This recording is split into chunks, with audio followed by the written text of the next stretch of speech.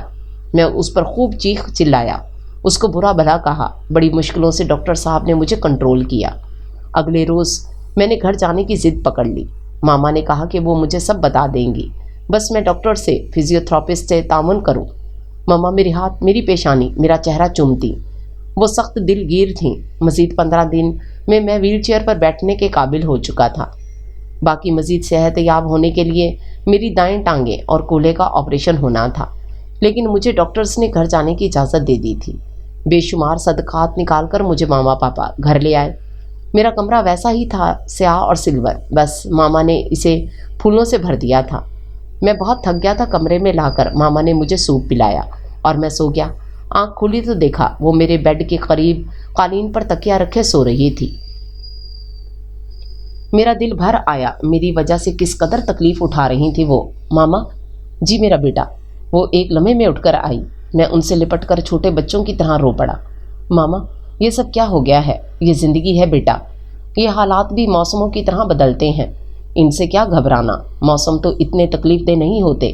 بس تم ٹھیک ہو رہے ہو، اللہ کا احسان ہے. ماما، میں آپ کا بیٹا ہوں. میں نے ان کے ہاتھ اپنے لرزتے ہاتھوں میں تھامے. یقیناً تم میرے بیٹے ہو. انہوں نے بیل بجائی تو گل خان فوراً آ گیا. وہ مجھے واش روم میں لے گیا. واپس آ کر بیڈ پر بٹھا دیا. اس سے گیلا تولیہ منگوا کر ماما نے میرا چہرہ پہنچا. میرے ہاتھ پہنچے. گل خان کو واپس بھیج کر وہ کہنے لگی، بیٹا، بعض لوگ بچے کی پیدائش کا ذریعہ بنتے ہیں، لیکن وہ اس بچے کی ذمہ داری نہیں اٹھا پاتے. پھر خدائے رحمان جو اپنے بندے سے ایک پل کے لیے بھی غافل نہیں ہوتا، اس بچے کو اپنے سائے میں، اپنی پناہ میں لے لیتا ہے اور اس بچے کو ایسے لوگوں کے سپرد کر دیتا ہے جو اس کے حق کے والدین نہ ہو کے بھی اس کے ماں باپ بن جاتے ہیں. مما میرا ہاتھ تھام کر بولی، تسلی رکھو، میں تم سے کچھ نہیں چھپاؤں گی. تم آغا سلیمان اور رانی کا نکاح نامہ دیکھ چکے ہو. وہی تمہارے حقیقی والدین تھے. میری جب تمہارے بابا سے شادی ہوئی تو ان کی پوسٹنگ کوئٹہ میں تھی. میں ان کے ساتھ ہی چلی گئی. وہیں گھر کرائے پر لے کر اپنا پرائیویٹ کلینک بنا لیا تھا. زینب ایک مقامی عورت تھی. وہ ہمارے گھریلو ملازمہ کے طور پر کام کرتی تھی. رانی یعنی وشما زینب کی بھانجی تھی. آغا سلیمان، جس کا اصل نام سمیر کرمانی تھا، سیر کے لیے کوئٹہ آیا تھا تو اس نے رانی کو دیکھ لیا اور اس کو ورغلا کر نکاح کر لیا. اس کی ماں غریب عورت تھی، کچھ نہ کر سکی. سمیر کرمانی وشما کو ساتھ لے جاتا اور جہاں چاہتا گھومتا پھرتا اور پھر واپس چھوڑ دیتا. کچھ عرصہ بعد وشما امید سے ہوئی تو اس کے لیے سفر مشکل ہونے لگا. 8واں مہینہ تھا. 2-3 مرتبہ زینب اور فاطمہ اس کو میرے ہاں چیک اپ کے لیے لائیں تھیں. اس کی حالت دیکھتے ہوئے میں نے سفر کرنے سے منع کر دیا. انہی دنوں سمیر کرمانی اس کو لے جانے کے لیے آیا. وہ مری اسلام آباد کی طرف جانا چاہتا تھا. ماں نے وشما کی حالت کی طرف توجہ دلائی تو وہ غصے میں وشما کو دھکیل کر نکل گیا. وشما برداشت نہ کر سکی اور اس کی ماں مارے خوف کے اس کو ہسپتال لے گئی. میرے پاس لائی. بچے کی پیدائش کے ساتھ ہی وشما جاں بحق ہو گئی اور اگلے ہی دن سمیر کرمانی کی جیپ ایک کھائی میں جا گری. سمیر کرمانی کی بیوی کو اس کے وشما سے نکاح کا علم ہو چکا تھا. وہ وقتاً فوقتاً اپنے بھائیوں کے ذریعے ان کو خوفزدہ کرواتی تھی. سمیر کرمانی کی وفات کے بعد جب ان لوگوں نے وشما کے گھر رابطہ کیا تو زینب اور نیلم نے ان کو یہی بتایا کہ زچگی کے دوران وشما اور بچہ دونوں نہیں بچے اور وہ بچہ لے کر ہمارے پاس آئی اور التجا کی کہ بچے کو کسی محفوظ یتیم خانے میں پہنچا دیں. میری شادی کو 4 سال ہو چکے تھے. بچے کو دیکھ کر میری مامتا تڑپ اٹھی. تمہاری نانی سمیت ہم لاہور آ گئے. حقیقت صرف میری امی اور شارق کے والدین کو معلوم تھی. تمہاری نانی کے ساتھ ہونے کی وجہ سے کسی قسم کی قانونی الجھن پیش نہیں آئی اور یوں قدرت نے تمہیں ہمارا بیٹا بنا دیا۔ ہم کاغذات میں تمہاری اصل ولدیت لکھوانا چاہتے تھے، لیکن تمہاری نانی کے خوف کی وجہ سے ایسا نہ کر سکے۔ کئی بار تمہیں حقیقت بتانی چاہی، مگر تمہاری نانی کے اصرار پر خاموش رہی۔ تمہاری بے ہوشی کے ہر لمحے میں نے اس غلطی کی معافی مانگی ہے۔ مجھے یقین ہے کہ میرے رب نے مجھے معاف کر دیا ہے، تبھی تو تم کو واپس لوٹا دیا ہے۔ عاشر اور ثانیہ کے ذریعے آغا فاران کرمانی صاحب کو تمہارا پتہ چلا تو وہ یہاں آئے۔ ان کو یقین تھا کہ تم ان کے بھائی کے بیٹے ہو۔ غیر معمولی مشابہت کی وجہ سے وہ ایسا سوچنے پر مجبور تھے۔ وہ یہاں آئے تو فاطمہ نے بھی تصدیق کر دی۔ یوں بھی اب ان سے چھپانے کا کوئی فائدہ نہ تھا۔ وہ کئی مرتبہ تم کو دیکھنے کے لیے آئے۔ دل کے مریض تو وہ پہلے ہی تھے، لیکن تمہارے غم نے ان کو مزید بیمار کر دیا۔ 1.5 سال پہلے ان کا بائی پاس ہوا تھا، تب سے وہ نہیں آئے۔ البتہ باقاعدگی سے فون کر کے تمہارا حال پوچھتے ہیں۔ ماما، آغا سلیمان اکیلے آئے تھے؟ میں نے پوچھا۔ ارے نام تو نہیں لو ان کا، وہ تمہارے تایا جان ہیں۔ اکیلے کیوں آئے؟ وہ صبا ساتھ آئی تھی۔ صبا کیسے نہ آتی میرے اتنے پیارے بیٹے کو دیکھنے؟ ماں نے میرے چہرے کو اپنے ہاتھوں میں تھام کر میری پیشانی پر بوسہ دیا۔ ہاں کیوں نہ آتی وہ، میں نے دل میں سوچا۔ بہت پسند آئی تھی میرے بیٹے کو، مجھے بھی بہت پسند آئی۔ جتنی خوبصورت ہے اتنی ہی سادہ دل اور محبت کرنے والی۔ اب جب سے تمہارے تایا کا بائی پاس ہوا ہے وہ ان کو چھوڑ کر نہیں آتی، البتہ کارڈ، خوشبو اور پھول آتے ہیں۔ سب میں نے سنبھال کر رکھے۔ انہوں نے اٹھ کر سامنے سیاہ آبنوسی الماری کھول کر ایک بڑا سا چرمی بیگ نکال کر میرے قریب کھول کر رکھ دیا۔ تم ان کو دیکھو جب تک میں تمہارے کھانے کے لیے کچھ لاتی ہوں۔ وہ اٹھتے ہوئے بولی، میں آپ کے سامنے دیکھوں گا آپ کے بغیر، مجھے کیا مزہ آئے گا پگلا۔ انہوں نے بیگ کھول دیا اور پہلا کارڈ میرے لرزتے ہوئے ہاتھوں میں دے دیا۔ ہلکی گلابی رنگ کے کارڈ پر موتیوں جیسے حرف کندہ تھے۔ تمہاری محبت کا دیا تو ازل سے میرے دل میں روشن تھا، اس لیے جب میں نے تم کو دیکھا تو پہچان لیا۔ اور اس گلدستے کے سارے گلاب سرخ تھے۔ میری آنکھوں سے ایک آنسو گرا۔ کیا محبت روابط کی مرہون منت ہے؟ کیا محبت شرط ہے، وابستہ ہے؟ ہرگز نہیں۔ محبت خلوص، سادہ دلی اور بے ریائی سے مانی ہے۔ خشک نرگسیں اور چنبیلی کے پھولوں سے کمرہ بھر گیا۔ سندلین کارڈ پر سنہرے رنگ سے لکھا ہوا تھا، میں محبت کا چمکتا ہوا جگنو اپنی ہتھیلی میں چھپا کر رکھتی ہوں۔ ساتھ ہی سندلین کاغذ میں لپٹا ہوا سالگرہ کا تحفہ تھا۔ سنہری ربن کھولا تو ایک کانچ بلوری پیالہ تھا جس میں چھوٹا سا سفید کارڈ سبز ربن سے بندھا ہوا تھا۔ میں نے محبت کی دہلیز پر پھول بکھیر رکھے ہیں۔ میری آنکھوں کا نمکین پانی انہیں تازہ رکھتا ہے اور شگفتہ بھی۔ رنگین پھولوں سے سجے خوبصورت جذبوں سے گوندھے سب کارڈ میں نے دیکھے اور ان سب خشک پھولوں کو سونگھا۔ ان خوشبو روکھے اور بے رنگ پھولوں سے بڑی گہری محبت جھلک رہی تھی۔ محبت کی مہک۔ میں نے بیڈ کراؤن سے ٹیک لگا لی۔ آنکھیں موندے دیر تک میں چمکتے روشن محبت سے پر الفاظ کو، ان میں چھپے جذبوں کو اپنے گرد محو رقص پاتا تھا۔ کبھی مسکراتا، کبھی آنکھوں کی نمی محسوس کرتا، ایک نئے جہاں میں تھا۔ یہ کیسی محبت تھی؟ میں حیران تھا۔ محبت واقعی روابط کی محتاج نہیں ہے۔ مجھے محو پا کر ماما نے نہ جانے کب کمرے سے چلی گئیں۔ میں نے بیل بجائی تو وہ اندر آئیں۔ دوپٹہ نماز کے انداز میں لپیٹ رکھا تھا۔ میرے ہاتھ پاؤں اور چہرے پر اور سینے پر پھونک مار کر انہوں نے سب چیزیں احتیاط سے سمیٹ کر بیگ میں رکھ دیں اور بیگ میرے سرہانے رکھ دیا۔ وہ ایسی ہی تھیں، بنا کہے میرے دل کی بات جان لینے والی۔ ماما جانی، مجھے نیند کی 2 گولیاں دے دیں۔ ٹھیک ہے بیٹا، بس تھوڑا سا دودھ پی لو۔ گولیاں کھلا کر اور دودھ پلا کر انہوں نے مجھے لٹا دیا اور میرے بالوں میں انگلیاں پھیرنے لگیں۔ میں چند لمحوں میں غافل ہو گیا۔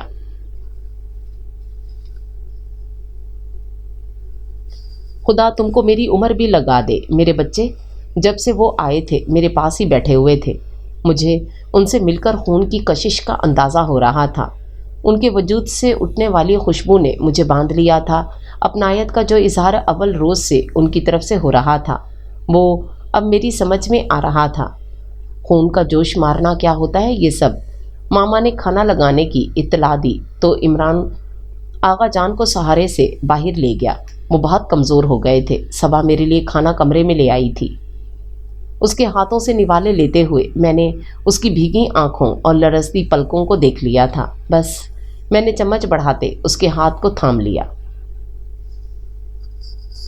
اس کے آنسوؤں کو چنتے ہوئے میں نے خود کو کہتے سنا، محبت اتنی طاقتور ہوتی ہے مجھے یقین نہیں آتا۔ میں ہمیشہ کے لیے سو گیا تھا۔ تم نے مجھے کیسے پکارا اور پکارتی رہیں، یہاں تک کہ اندھیری غاروں میں قید میری سماعت نے تمام بند کاٹ ڈالے اور تمہاری پکار کو سن لیا۔ اس نے اپنی سبز آنکھیں اٹھائیں اور سب کہہ دیا، وہ بھی جو کہنا تھا اور وہ بھی جو دل میں چھپا کے رکھنا چاہتی تھی۔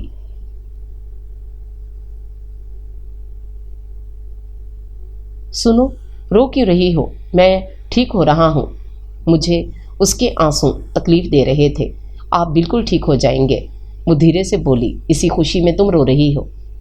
میں نے شرارت کی کوشش کی اور وہ روتے روتے ہنسی۔ میں نے برسات میں دھوپ کے منظر کو بہت دلچسپی سے دیکھا۔ وہ لوگ 2 دن رہے۔ 2 دنوں کی رفاقت میں تاریکی کا سیاہ رنگ چھٹ گیا تھا۔ اگر یہ خواب تھا تو تعبیر سے زیادہ خوبصورت تھا۔ زندگی کے کینوس پر مسرت کے رنگ چھائے ہوئے محسوس ہوتے تھے۔ صبا، میں جلدی آؤں گا تمہیں ہمیشہ کے لیے لانے۔ میں نے محبت کی پیشانی پر جگمگاتی ہوئی تحریر پڑھ کر مکتل اس رخصت امید کا جگنوں اسے تھمایا، اور اب مجھے ٹھیک ہو جانے کی جلدی تھی۔ فزیوتھراپسٹ باقاعدگی کے ساتھ مجھے ایکسرسائز کرواتا، میں ویل چیئر پر سارے گھر میں گھوم لیتا۔ ڈاکٹرز میری ہمت دیکھ کر بہت پر امید تھے۔ ماما، گھر کے سارے آئینے آپ نے ہٹا کیوں دیے ہیں؟ نہ میرے کمرے میں ڈریسنگ ٹیبل ہے، مجھے خود کو دیکھنا ہے۔ اچھا۔ وہ کچن سے ہاتھ صاف کرتے ہوئے آئیں اور مجھے بیڈ روم میں لے آئیں۔ اس کے آئینے پر بھی انہوں نے چادر ڈالی ہوئی تھی۔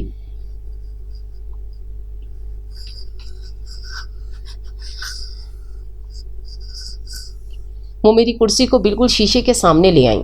بس میرے بچے، یہ یاد رکھنا، آج میری محبت، میری ممتا کا امتحان ہے۔ میرے کندھوں پر انہوں نے مضبوطی سے ہاتھ جمائے، پھر ایک ہاتھ بڑھا کر چادر ہٹا دی۔ یہ آئینے میں کون تھا؟ یہ تو میرا عکس بھی نہیں تھا۔ کمزور، لاغر اور بوڑھا چہرہ، جا بجا زخموں کے نشان جو شاید کبھی مندمل ہونے والے نہیں تھے، اور سفید اڑے اڑے بال۔ یہ تھا میرا وہ عکس جو اس کوما نے مجھے دیا تھا۔ میری صحت مندی، جوانی نیند کی وادی چاٹ گئی تھی۔ میری وجاہت گہنا گئی تھی۔ اف، میں نے کرب سے آنکھیں بند کرنا چاہیں، مگر میرے کندھے پر میری ماں کے ہاتھ لرز رہے تھے، جو 3.5 سال سے سوئی نہیں تھی۔ اس نے مجھے بکھرا ہوا دیکھا تو ایک ننھے بچے کی طرح سمیٹا تھا۔ میں مسکرا دیا۔ انہوں نے مجھے آنسو بھری آنکھوں کے ساتھ چوم لیا۔ میرا بیٹا، میرا بہادر شہزادہ، میرا چاند، وہ روتے روتے کہہ رہی تھیں۔ میرے ہوش میں آنے کے بعد میرے سامنے وہ پہلی بار آج روئیں تھیں۔ مجھے جینا تھا اپنے ماں باپ کے لیے۔ ماما، مجھے باہر لان میں لے چلیں۔ پاپا نے ہمیں باہر لان میں ویلکم کیا۔ ان کی خوشی کا کوئی ٹھکانہ نہ تھا۔ پاپا، کیا ضروری ہے کہ میرا آپریشن یہیں ہو؟ اندرون کلف شار سے تنگ آ کر میں نے پاپا سے بات کرنے کی ٹھانی۔ تم کہیں اور کروانا چاہتے ہو بیٹا؟ پاپا نے پوچھا۔ ابھی تو فوراً آپریشن نہیں ہوگا، ابھی تم کو مزید سٹیبل ہونا ہے، پاپا نے کہا۔ بس پاپا، میں جگہ چھوڑنا چاہتا ہوں، میں کہیں دور جانا چاہتا ہوں۔ میں نے سامنے رکھی میز کو پکڑ کر اپنی لرزش دور کرنے کی کوشش کی۔ میں آغا فاران صاحب سے ان کی پہنچ سے دور جانا چاہتا ہوں، چاہ کر بھی میری زبان سے صبا کا نام ادا نہیں ہوا۔ ماما نے میرے پیچھے آ کر کندھوں سے تھام کر اپنے ساتھ لگا لیا اور نرمی سے میرے بالوں میں انگلیاں پھیر کر کہنے لگیں، ریلیکس بیٹا، وہ پوچھے بنا اطلاع دیے بغیر نہیں آئیں گے۔ نہیں ماما، مجھے یہاں نہیں رہنا، آپ کراچی چلیں۔ دادی جان تو ساجد چاچو کے پاس ہے، وہ گھر خالی پڑا ہے، بس آپ وہیں چلیں۔ میں نے ضد کی، ٹھیک ہے، بالکل ٹھیک، بس میرا بیٹا ذرا بھی پریشان نہ ہو۔ گل خان نسرین کے ساتھ مل کر ماما نے رات تک سارا گھر سمیٹ کر باندھ کر پیکنگ کر لی اور ہم کراچی چلے آئے۔ آغا خان ہسپتال میں ماما کی کزن نیلوفر جاب کرتی تھیں، جو سائیکٹرسٹ تھیں۔ خالہ نیلوفر نے ہمیں فزیوتھراپسٹ ڈاکٹر جازین سے ملوایا۔ وہ بہت قابل اور ماہر وزٹنگ پروفیسر ڈاکٹر تھے۔ وہ ڈاکٹر مارتھا البرٹ فزیوتھراپسٹ انہی کے زیر ہدایت کام کرتی تھی۔ انہوں نے مجھے ہفتے میں 3 مرتبہ ایکسرسائز شروع کروائے۔ یہ ہجرت مجھے بہت راس آئی۔ میں بہت جلد ٹھیک ہونے لگا تھا۔ ماما پاپا نے میری بات مان کر آغا فاران صاحب کی فیملی کو کوئی اطلاع نہیں دی تھی۔ صرف ایک بار ماما نے مجھے سمجھایا، محبت کرنے والوں کا امتحان نہیں لیتے۔ میں نے انہیں امتحان سے ہی تو بچایا تھا۔ ایک ٹوٹا پھوٹا فارس احمد ماں باپ کے لیے تو قابل قبول تھا، اور شاید آغا فاران صاحب کے لیے بھی، مگر صبا حسن کو میں کیسے کسی امتحان میں ڈال دیتا؟ دن تو خیر کسی طرح گزار ہی جاتا، لیکن جب رات اترتی تھی تو میں کھڑکی کی شیشوں سے ناک چپکائے ماضی میں بھٹکتا۔ میرے اندر ایک سفید موم سے بنی لڑکی کے انابی ہونٹ بولنے لگتے تھے۔ میں نے تمہارے دل کو اپنے قیام کے لیے موزوں ترین جانا، اور اب وہی میرا ٹھکانہ ہے۔ زندگی کا خیمہ کس ٹھکانے پر جا لگے گا، یہ قسمت طے کرے گی۔ نیلا آسماں پر مجھ پر جھکا ہوا تھا، میں خواب دیکھ رہی تھی۔ محبت کی پری مجھ سے ہم کلام تھی، میں نے اس کے پیغام کو سن لیا تھا۔ اس پیغام کو الفاظ کے پیراہن کی ضرورت کہاں ہوتی ہے، مجھے انتظار کرنا تھا اپنی زندگی کے آخری لمحے تک۔ محبت کو یہی زیب دیتا ہے، محبت انہی دلوں میں قیام کرتی ہے جو اس کے بھیدوں کو سمجھ لیتے ہیں اور ان کے آگے سرنگوں ہوتے ہیں۔ بی بی جان، آپ میری فکر کرنا چھوڑ کیوں نہیں دیتی؟ میں کیسے چھوڑ دوں فکر؟ آپ باپ بیٹی کو تو نہ جانے کیا ہو گیا ہے۔ ہماری بیٹی کی قسمت، آغا جان بولے۔ قسمت کیسے؟ کوئی رسم ہوئی تھی؟ اس کے ساتھ زبان دی تھی آپ نے فارس کے ماں باپ کو؟ انہوں نے کہا تھا فارس ٹھیک ہو جائے تو وہ لوگ آئیں گے نا، اس سے زیادہ نہ اس سے کم۔ کوئی اتنی ہی بات پر بھی بٹھاتا ہے بیٹی کو، سارا خاندان باتیں بناتا ہے۔ خاندان والوں کی پرواہ نہیں ہے، مجھے اپنی بیٹی کی خوشی عزیز ہے۔ آغا جان کو جلال آ گیا۔ بچی کے ساتھ بچہ تو نہ بنے آغا صاحب، 4 سال پہلے گوا دیے اس کے ہوش میں آنے کے انتظار میں۔ ٹھیک ہونے کی امید ہوئی تو جانے کہاں غائب ہو گئے سب۔ اس بات کو بھی سال سے زیادہ ہو گیا۔ اب تو کل چھوٹی بھابھی کی امی اپنے بیٹے کا رشتہ لائی تھی، جس کی پہلی بیوی فوت ہو چکی ہے، اس لیے بی بی جان کا غم و غصہ انتہا پر تھا، ورنہ وہ آغا جان کے آگے بولنے والی نہیں تھی۔ ویسے بھی ان کو صبا کے دل کی خبر تھی، لیکن اب پانی سر سے اونچا ہو رہا تھا۔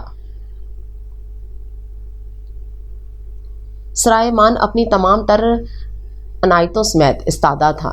چاند میں تازہ تازہ کیا ہوا سفید پینٹ چمک رہا تھا۔ گول مرر کے ستونوں پر لپٹی بیل خوب گھنی تھی۔ سنوبر کے درخت ہنوز دربانی پر معمور تھے، البتہ ارد گرد کے درختوں نے آج 6 سالوں میں گھنے باغ کی شکل اختیار کر لی۔ بڑی بڑی لائٹس آج بھی ان درختوں کو روشن کر رہی تھیں۔ اپنے نئے لانگ چیسٹر میں سرمئی مفلر لپیٹے میں اپنے پراڈو سے اترا اور من کے سیاہ گیٹ پر دستک دی۔ پہلی دستک پر دروازہ کھول دیا گیا تھا، جیسے گھر کے مکین انتظار کرتے کرتے تھک کر ذرا سا سستانے کو مہمان خانے میں ہی بیٹھے ہوں۔ گرم اونی کپڑوں میں 2 چھوٹے بچے سب سے پہلے نظر آئے۔ دروازہ کھولنے والے ملازم نے اندر جا کر اطلاع کرنے سے قبل ہی سارا گھر استقبال کے لیے دوڑا چلا آیا تھا۔ ارسلان، عمران، ان کی بیویاں اور بچے سلام مرحبا خوش آمدید کے شور میں آگے بڑھا تو سب سے پہلے آگے بڑھ کر آغا جان نے مجھے بھینچ لیا۔ مجھے لپٹائے لپٹائے رو رہے تھے، اور میں بھی دیکھو بچے میں زندہ رہا اور انتظار کرتا رہا کہ ایک دن تم آؤ گے۔ تمہارے انتظار نے مجھے مرنے نہ دیا۔ کوئی گلہ نہیں میرے بچے تم سے، کوئی گلہ نہیں، ہم کو اپنے خون کا انتظار تھا، یہ تمہارا حق تھا اور تم آئے، ہماری خوش نصیبی۔ اللہ نے میرے یقین کی لاج رکھی، اس کا شکریہ۔ آغا جان آپ بیٹھیں، آپ کی طبیعت؟ عمران نے آہستگی سے کہا، ارے کچھ نہیں ہوتا مجھے، میرا بیٹا آ گیا ہے، اب میں 10 سال اور جیوں گا اور اس کے بچے کھلاؤں گا۔ عمران بھائی کو کمرے میں لے جاؤ، یہ فریش ہو جائے۔ دلہن تم لوگ کھانا لگواؤ۔ عمران مجھے لے کر اوپر آ گیا جہاں میرا سامان رکھ دیا گیا تھا۔ میں نے ہاتھ دھو لیا تو عمران مجھے لینے آ گیا۔ آغا جان ڈائننگ ٹیبل پر میرا انتظار کر رہے تھے۔ اپنے دائیں طرف بٹھا کر انہوں نے ایک ایک چیز اصرار سے مجھے کھلائی اور آخر میں سب کے منع کرنے کے باوجود اخروٹ کا حلوہ میرے ساتھ کھایا۔ ہم سب کافی دیر تک باتیں کرتے رہے۔ عمران بڑی مشکل سے آغا جان کو منا کر سلانے کے لیے لے گیا کہ اب تو فارس بھائی یہیں ہیں، کل باتیں کر لیجیے گا۔ آپ بھی آرام کر لیں فارس بھائی، ارسلان نے مجھ سے کہا۔ میں کچھ دیر باہر ٹہلنا چاہتا ہوں، میں نے قدرے جھجک کر کہا۔ آپ کا اپنا گھر ہے فارس بھائی، سمندر خان کو معلوم ہے، وہ گیٹ کھولے گا بھی اور بند بھی کر لے گا۔ آپ ضرور جائیں، لیکن باہر سردی ہے، آپ چیسٹر پہن لیں۔ میں چیسٹر پہن کر باہر نکل آیا۔ صبا اب تک سامنے نہیں آئی تھی۔ پہلے سے شہر جانے والی سڑک کے دائیں جانب خواب دیدہ شہر کا منظر مبہوت کر رہا تھا۔ سرد رات گہری ہو چکی تھی اور بے حد خاموش بھی۔ سڑک کے بائیں جانب سیب اور آلو بخارے اور چنار کے چھتنار درخت استادہ تھے